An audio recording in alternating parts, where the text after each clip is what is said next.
ਆ ਵਰਦੀ ਬਾਈ ਜਿਹੜੇ ਵੀ ਵੀਰ ਨੇ ਸਿਉਣੀ ਬਣਵਾਉਣੀ ਆ ਵੀਰ ਹੈ 41 ਚ ਕਿੰਨੇ ਨੰਬਰ ਦੁਕਾਨ 238 239 238 239 ਨੰਬਰ ਦੁਕਾਨ ਹੈ ਜੀ। 6 ਤਾਂ ਇਹਦੇ ਕੋਲੇ ਬਣੀਆਂ ਪਈਆਂ ਵਰਦੀਆਂ ਜਿੱਦਾਂ ਸ਼ਰਟ ਹੈ ਜੀ, ਠੀਕ ਹੈ ਜੀ। ਤੇ ਪੈਂਟ ਦਿਖਾਓ ਸਾਰਾ ਕੁਝ 1000 ਰੁਪਏ ਦਾ ਜਿੱਦਾਂ ਪੈਂਟ ਸ਼ਰਟ ਹੈ 1000 ਰੁਪਏ ਦਾ ਸੈੱਟ। ਇਹ 800 ਰੁਪਏ ਦਾ ਜੀ ਪੈਂਟ ਤੇ ਸ਼ਰਟ, ਜਿਹੜੇ ਕਿਸੇ ਡਰਾਈਵਰ ਵੀਰ ਨੇ ਲੈਣੀ ਹੈ, ਠੀਕ ਹੈ ਜੀ। ਜੇ ਤੁਸੀਂ ਆਪਦੀ ਮਰਜ਼ੀ ਨਾਲ ਬਣਾਉਣੇ ਕਸਟਮਾਈਜ਼ ਕਰਕੇ, ਬਾਈ ਕੋਲੇ ਕੱਪੜੇ ਪਏ ਸਾਰੇ ਪੈਂਟਾਂ ਦੇ ਸ਼ਰਟਾਂ ਦੇ ਪਏ ਆ, ਠੀਕ ਹੈ ਜੀ।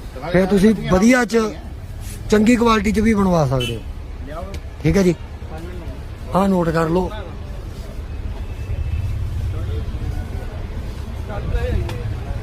ਹਾਂ ਇਹ